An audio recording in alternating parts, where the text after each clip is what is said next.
So I recently made my tier list public and figured I should post my builds for the ones I'm particularly proud of and think some people might be missing. I've been told by my friends that these builds have become their go-to with slight modifications to taste, and I figured I should show them since I didn't include them in my tier list video and there might be some ambiguity with them. I want to preface by saying I make builds that utilize the entire loadout, and generally my goal is to make my builds brain dead easy to play or insanely survivable without shield gating, since I personally don't enjoy that playstyle. Some people optimize builds in a vacuum with no playstyle considerations, but I don't do that. I build a frame for its niche and assemble tools to enhance their strength. A good example is I run the Okina on my Lavos loadout since it lets me walk through exterminates efficiently. Anyways, today I'll be showing you my Chroma, Harrow, and Koumei builds. So for Chroma, I'll be playing a video on the bottom right showing you the durability of this build against one of the few enemies that can break the Simulacrum's enemy cap and have some of the highest DPS in the game, that enemy type being Exo-Gokstad officers found on the Sabotage in Uranus. I find that Chroma has three main problems: energy, sitting EHP, and healing. Basically, I want Chroma to be more brain dead with less skill requirement and able to AFK Profit Taker, Eidolons, in the entire Coda boss fight. Typically, this means running high duration, low efficiency, and min-max strength with blind rage and narrow-minded being common, with triple umbral mods and gloom to fix the above problem. A couple of problems arise with this though. At first, we need some efficiency for gloom to not ramp whenever we're close to enemies, since it multiplies its strain by the number of enemies being slowed. It isn't super relevant in the boss fights, but for general play it's not amazing. Second, it is a channel, so it can prevent Zeneric, Grimoire, etc. if anything is in range, meaning it is inconsistent. Third and final, it has to be up for this Chroma to be tanky, so it's something to actually use your brain on, which is not why I play Chroma. To fix these, we're using everything possible. Arcane Battery, Nourish, Rage plus 100 Adrenaline, and Quick Thinking are essential mods. To put it simply, we are using Arcane Battery and Quick Thinking to give us insane EHP. We are using Rage, 100 Adrenaline, and Nourish to offset the drain while we're under fire, since Rage and 100 Adrenaline stack, while Nourish multiplies energy generated from them. The part of the build you can change is everything else. You don't need Arcane Guardian, Stand United, Umbral mods, or their powers or Archon shards for HP per second. You can run anything that gives VR, damage amp, healing, etc. instead of these tools, and you'll probably be fine. For optimizations, we use Grimoire for 10 energy per second with Nourish to yield insane technical HP regen. If you don't have Archon shards, I recommend anything on the Lifesteal wiki page. If you have any of them, they're all usable, including HP/energy orb generating companions, since they give you technical HP regen regardless of orb type. Gerudo, Healing Return, Life Strike, and the Zal Arcanes are your best early game options. You can run Zeneric, Madurai, or Aneru. All three are good for varying reasons. I recommend Zeneric if you don't have the Grimoire and are earlier in the game, Madurai for general play, Aneru if you don't have Prime Surefooted and want an armor strip to offset weaker weapons. Here's the changes I'd recommend for public lobbies, and if you are running pubs frequently, Guardian Armor can outright replace the HP per second shards in this build. The utility from these changes is substantial. Even if Chroma isn't as tanky in terms of EHP as Anaros and doesn't have easy access to healing, it's unfair to say a frame like Chroma has no uses. Chroma is a durable frame with supportive options, and unlike Anaros, doesn't have to sacrifice substantial EHP in order to do it. I think that's everything, so let's move on to Harrow. I stated in my tier list video, I feel like a lot of people misunderstand Harrow and think because he needs enemy density to function that he's not functional in public missions. I simply do not agree. I believe Harrow has access to some of the strongest tools in all of Warframe for both survivability and damage, regardless of his teammates' combined effort to optimize him into irrelevancy. To start with the build, I max duration and strength, keep range passable, and nuke efficiency. Harrow's 3 just outright gives him infinite energy, so you can run blind rage and not compensate at all. We want range to be usable for condemn and maybe buffing our public squads, even though that's not the focus of this build. The duration helps massively by increasing the shield conversion on R2 and reduces how often we need to recast our entire kit. It also extends the invulnerability from R4, which lets us use it intelligently around mission timers, bosses, or important attacks. This build probably looks weird because I have no shield mods, I have a hanging Arcane Blessing, and I'm running an Arcane I shouldn't be able to use an Arcane Ice Storm. To expand on why this build looks weird, it's because this is the build I run in everything except Archimedia and level cap. It's not meant to be reaching the highest level of content. This build is purely designed to fix Harrow's crippling quality of life issues.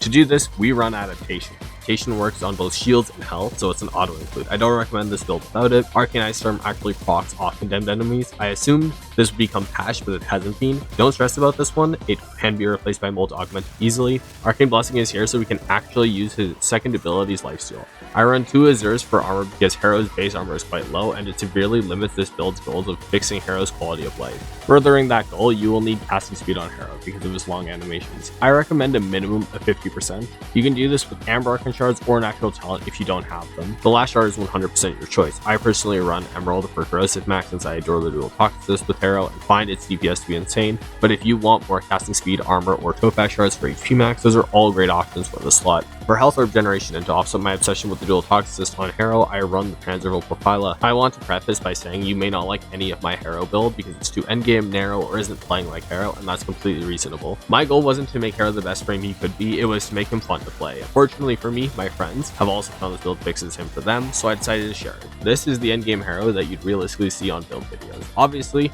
I took on board all the notes / criticism from the previous build. I do know what the frame is meant to do, I just don't think most people enjoy this kind of build, because if they did, then I feel like Harrow would be more popular. I want to discuss alternative changes you can / should make if you don't have endgame everything, because unlike Chroma, who is early game proof, my recommended build for Harrow isn't. Natural Talent, as mentioned, is required to have fun on Harrow. You do not need Arcane Blessing or Arcane Ice Storm at all for normal Steel Path / Steel Path fishes. If you don't have adaptation, you're going to have trouble on Harrow and Steel Path. Fortunately, you can obtain it from arbitrations, the prerequisite for Steel Path. Here's a workshop build if you are still progressing and really love Harrow and want to be able to do everything, including arbitrations. So with that wrapped up, let's go to the most controversial Warframe release probably ever, Koumei. So as I said in my tier list video, I consider Koumei to be the best weapons platform frame, and I did before she got her best in slot Augment and Arcane. I won't repeat why, but generally I value endurance a lot, and my idea of a fun weekend session is a 6-hour survival in BC with my friends watching something together. I also know that a lot of people aren't willing to invest into Koumei since her ceiling is only reachable in endurance. Despite that, I hope my build might inspire someone to give her a try or give someone a reference for their own builds. To start the build, I'm obviously running Omukuji's Fortune and Arcane Impetus because they're the aforementioned best in slot for Koumei. As I said in the intro, I don't like shield gating, so I'm running 3 Umbral mods, Adaptation, and Arcane Blessing instead. I recommend Blind Rage because Koumei won't have energy problems for very long. Once you get 1 energy decree and Examine spawn more often, you'll be able to spam your 4 to your heart's content. The aura is the main part you can adjust to taste. I personally find that Swift Momentum makes melee feel better. Alternatives are Drawing Power for more strength, Steel Charge for mod capacity, Brief Respite for shield gating, and Mech Empowered if you want to run a Kubro and abuse the set effect with your 4th ability. I'm running Roar for its synergy with Fortified Will. If you're curious, this can reach roughly 500% at max decree. Since it's Roar, it can be given to everyone in the squad. For Archon shards, I recommend 2 or more Topaz shards for HP max, at least 1 shard for Corrosive max, and then the 5th is to taste. I personally choose to run an Amber for casting speed because I find it limiting at higher levels. Here's my weapon criteria: a way to open enemies to finishers, guns that run the galvanized status mods, weapons that have large magazine sizes or are synergized with Stormcaller, a melee that is good at Tennokai, and weapons that can crit, do status damage, and want Koumei's base kit / help us reach and play against level capped enemies.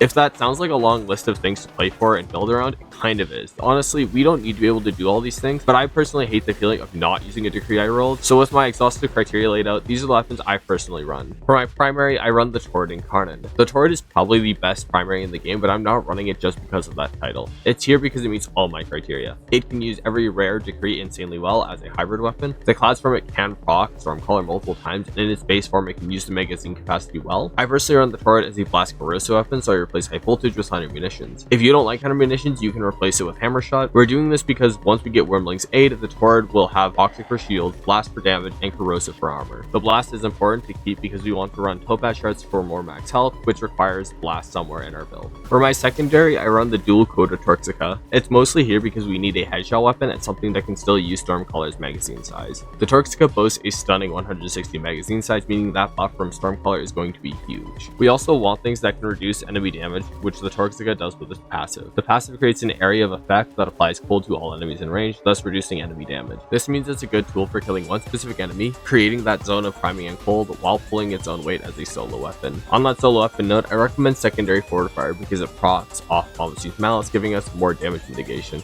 This makes it exceptional at killing Examai with Magnetic Might. Since I'm not getting rock kills, once I get decrees, I opt out of Galvanized Crosshairs. For melee, there's a lot of great options. Coda Hirudo can give more max HP speed, lifesteal, and does decent damage, but I don't personally enjoy sparring weapons. The Praetos, the Tenda Grigori, and the Tenda Livia all stall combo or build it fast, but I personally chose the Okina Prime Incarnon. This is largely because I enjoy dual daggers more than the other weapons I considered. Another reason it won out is because of its Incarnon evolutions. The transformation makes full daggers that freeze enemies nearby and spawn on kill, reducing incoming DPS by a significant amount. Each kill spawns a dagger that applies 10 cold stack and has an area of effect that applies 1 to all in range. This weapon also has solid impact, puncture, and slash spread. The Okina Prime has great crit status while also abusing Tennokai since the heavy attacks force proc slash. Lastly, I run melee vortex on this build because it opens enemies to finishers, letting us get those pesky finisher degrees to activate. For my companion, I run the Panzer Vulpaphyla, partially for the viral priming but also for its synergy with Synth Construct for health orbs and restorative bond. This is because we want to stack Arcane Blessing before we get Reign of Vitality and to enhance its effect once we get it. That's my Chroma, Harrow, and Koumei builds. These are my personal favorite builds, and I'm happy I was able to get this video finished in a reasonable-ish time frame. Questions about them or anyone has things they change, I'd love to hear about them in the comments. That's everything, and I hope you come back if I upload again.